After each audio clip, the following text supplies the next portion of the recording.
comrades still left around.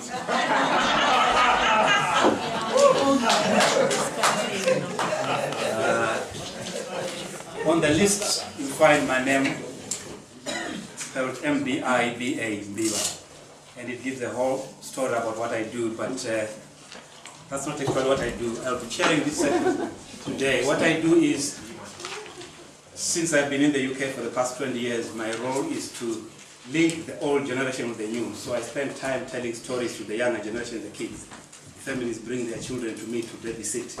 And I tell stories, and they ask me about what was happening during our days herding cattle and all those kinds of things.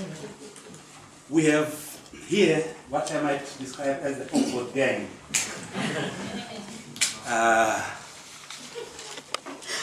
Dr. Dan Hodgkinson, will be presenting on Nationalists with No Nations, Zimbabwean Stories of Rhodesian Studenthood. I grew up in Rhodesia, and I experienced that period as a primary school pupil, as a secondary school student, and when I saw that, I said, I want to hear how you capture that experience of us, in the boarding schools and in the liberation struggle and so on. During that period, most of my colleagues, my age group, went to Mozambique, Zambia, Botswana, if not stayed at home and participated during the war. We're all children of the war. And we operated mainly as what you find in the literature as mjibas and chimgidos. In my storytelling, I don't call them mjibas and chimgidos. They were actually logistics operatives. And the mjibas were actually security and intelligence operatives. Were responsible for the security of the villages as well as the fighters. While they were sleeping, while they were resting, injured, we made sure that the village and them were protected from the Rhodesian forces. And so there needs to be a rewriting of that story. Yeah. And I want to hear how Professor Justin Alexander describes learning and responsibility, because I want those generational responsibilities to compare. We're responsible for villages. To what extent are our youth in the diaspora at home responsible for entire villages and communities, livelihood and so on?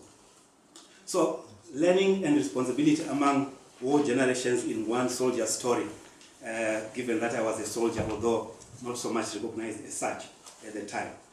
And at that time, Solomon Mjuru and Rex Nongo were our icons. If you were to come to my university, eventually, after the war, I went to university.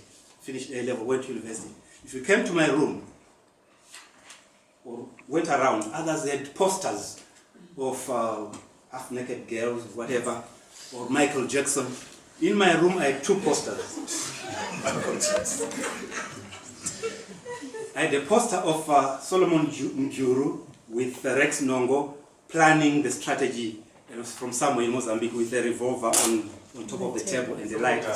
I had that. That's the you are double speaking. Rex Nongo and Tomoga, sorry.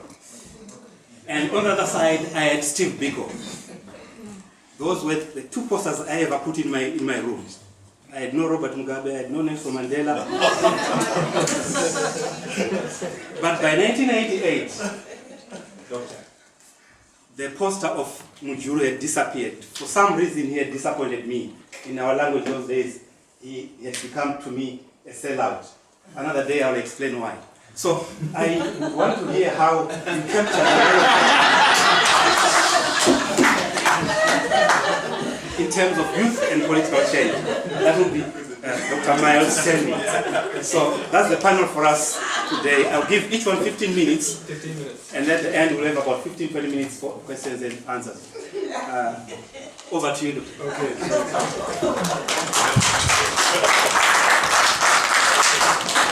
I didn't realize I had to follow on from such a opening, but I'll give it a go.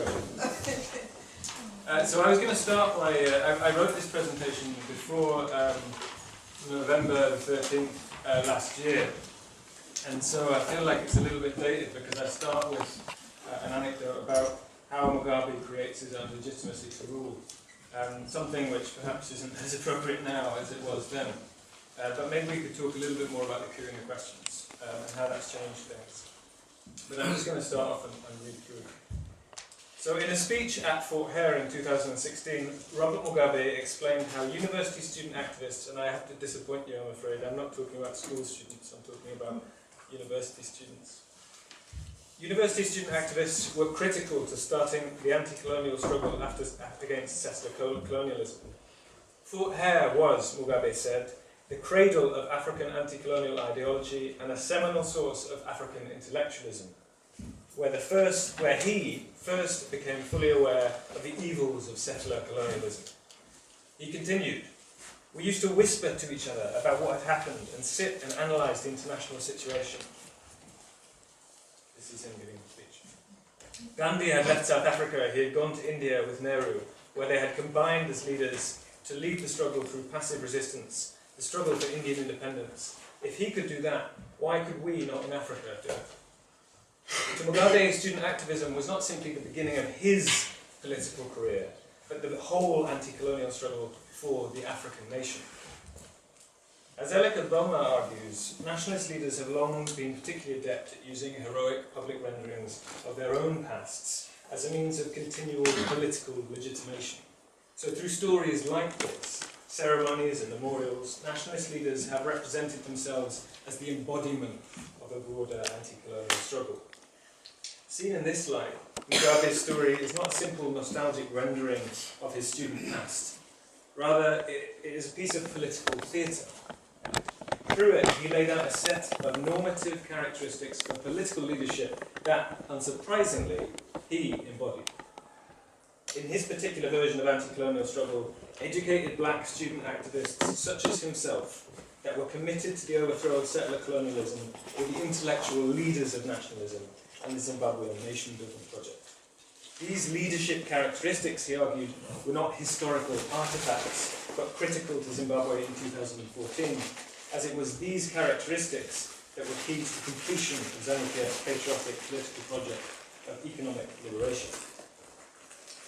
So this story of anti-colonial student activism and what sort of it inspired in people, the sorts of radical politics that young people in Rhodesia and South Africa at the time were engaged in, is of course highly, highly contested.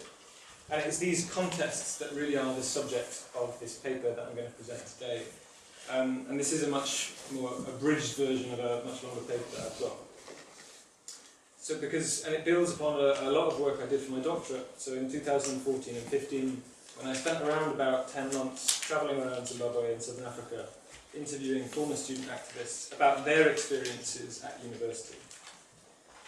Many of those whom I talked to studied at the University of Rhodesia and had gone on to join the liberation struggle in some form, after which many of them had had prominent public careers following independence, and also many of them fell foul of ZANU-PF and disillusioned with the party and were now outside government. So these sorts of people that I was talking to were people like Zinga Mutambuka, the First Minister of Education, Simba Makoni, Arthur Chadzingwa, Ibo Mandaza, you know, the list. For these people, I was asking them and I wanted to know what the significance and the meaning of their student activist pasts were to them at that moment. So in this paper, I talk about various ways in which different people tell different stories about their student activist pasts. Today I'm just going to talk about one of those stories, which is that of Ranga Zinyamba, who is the current Vice-Chancellor of the Catholic University in Harare, who as President of the University of Rhodesia Students' Union in the mid-70s led anti-black conscription protests before fleeing to the UK, where he joined ZANU. I argue overall in the paper that, marked by its freedom from the constraints of family or school authorities, where people could reimagine themselves as political agents, it was also an important mechanism in the formation of political elites. So there was a relationship between those people that were at university and other forms of broader political fields where they were recognised as having some sort of authority. And this relationship is absolutely critical. I'm not going to go into the big argument now as to why that's the case. We can talk about that in the Q&A. But just to kind of give you a brief synopsis. This idea that students were somehow proto-incipient political elites was built into the university by design. It was part of a metropolitan, late colonial idea of what decolonisation was meant to look like. UCRN, the University College of Rhodesia in Nationalists, was created in tandem with this whole set of other university colleges, like Ibadan in Nigeria. Makerere was upgraded at the same time. The University of the West Indies, where Walter Rodney studied, were all projects of this post-World War II form of British decolonisation, or project that became a decolonising project, a liberal decolonisation. Metropolitan policymakers believed that they could control the fate and the progress of that form of decolonisation by training a very small elite group of indigenous leaders in sorts of technocratic governance which they believed was important and which was required to rule modernist nation states. So places like UCRN was established along an Oxbridge liberal model, and it was staffed by people that were Oxbridge alumni, including people like Terence Ranger, who was once at this very college that we're in now. Unlike these other colleges, however, like Ibadan and Makerere, in UCRN had to contend with settler colonialism as well. And so the challenge that they had there about this college, which was different to those other forms of colleges, was that they had to bring together this idea of what do you do when you have different kind of racial composition.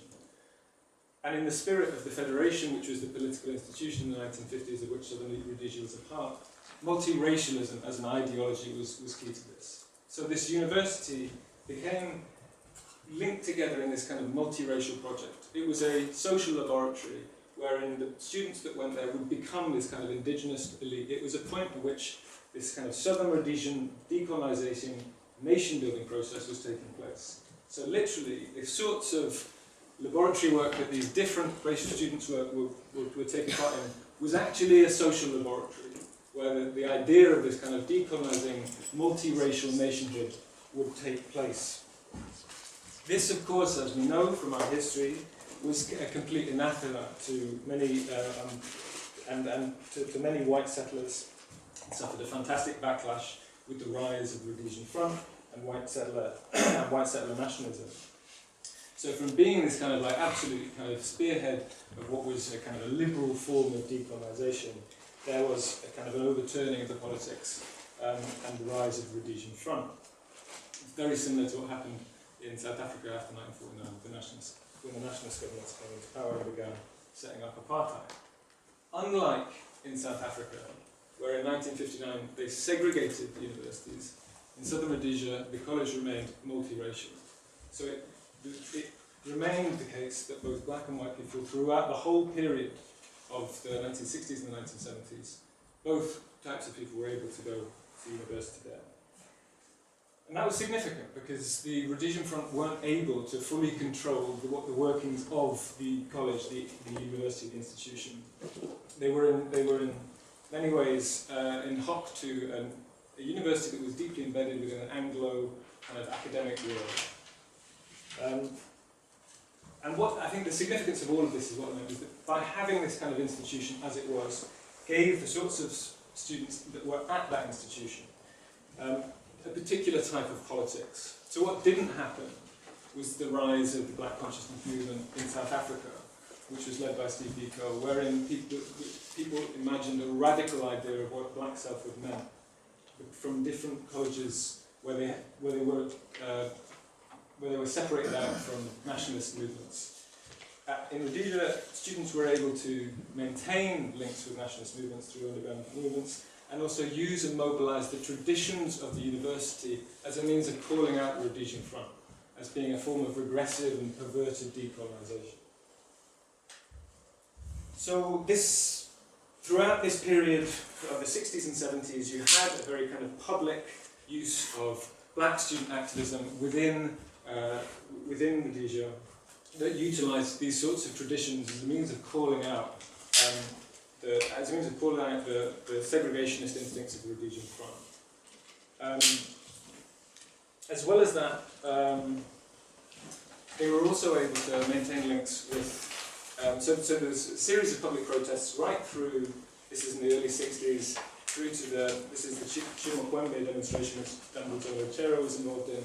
There were demonstrations in the late 60s as well against the constitution that was put forward, and in the 70s there were demonstrations against the prospect of black conscription as well. So there was this very public tradition of protest which existed throughout this time at university.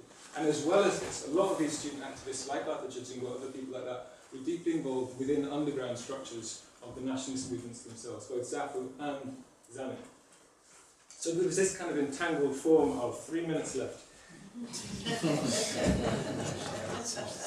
So there was this entangled form of activism which was allowed, and crucially that this was then linked into nationalist movements. So these sorts of students that were involved in this, after they went, their position wasn't recognised within any of the political market, any of the broader political fields of Rhodesia, and it wasn't recognised, their qualifications weren't necessarily recognised by any of the labour markets. Where did they go to? It was a transitory identity. They went into exile, many of them. They went into the liberation struggle. Many went to Mozambique in 1975, and so they accessed nationalist organisations. Crucially, many of these people that were able to take up refugee scholarships in places like the US, in Europe, across the Commonwealth, were able to configure themselves within nationalist activist organisations that at independence were called upon by Ivo Ndaza and others that were in ZANU-PF, and they took up really important, prominent roles within the public bureaucracies and within the university and the state system. So they became leaders in ways in which others, such as war veterans, lost out. So these, in many ways, were the definite winners, the beneficiaries of independence. And in this sense, this was definitely a route through which they could become, and did become, political elites in a post-independence dispensation. Now, I've not got actually any time to talk about the story that I was going to talk about, because I spent too long talking about context, which is difficult, but I suppose that's that. 2 minutes?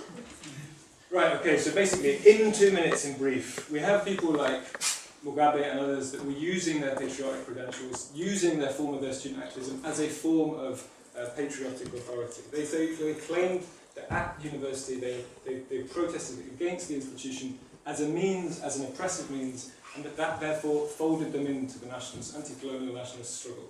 So it was a means by which they were able to put out their liberation credentials and justify themselves within politics, particularly after 2000. This kind of was a really reductive idea of what these students were actually doing. And one of these guys, Rangiz Nyemba, directly challenged this.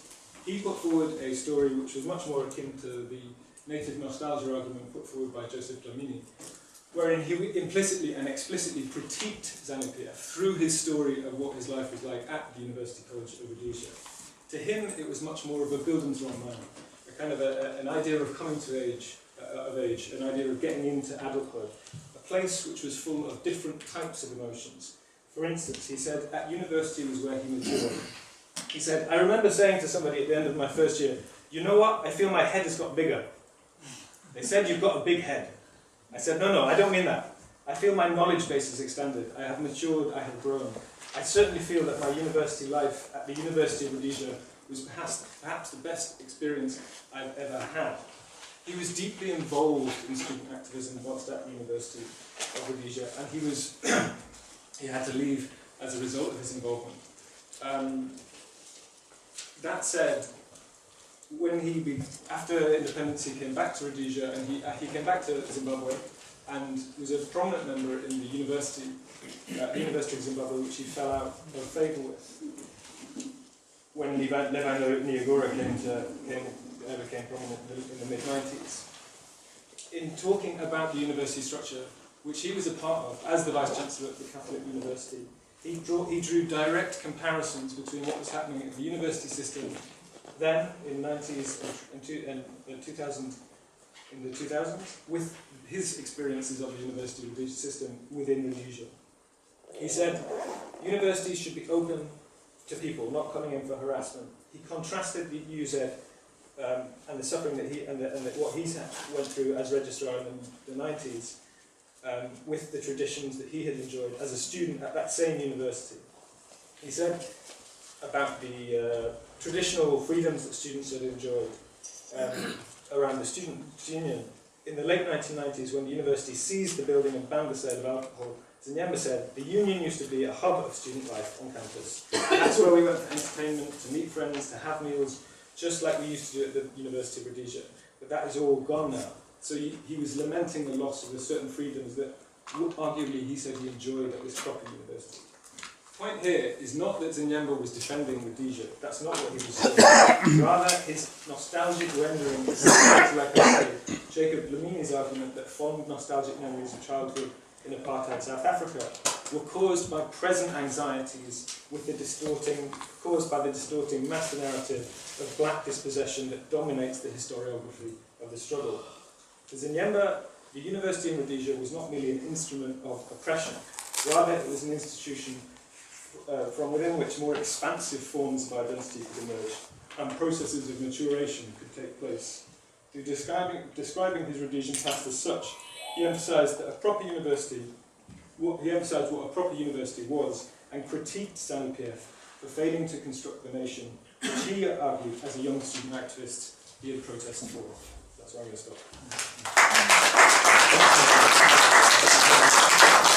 Thank you.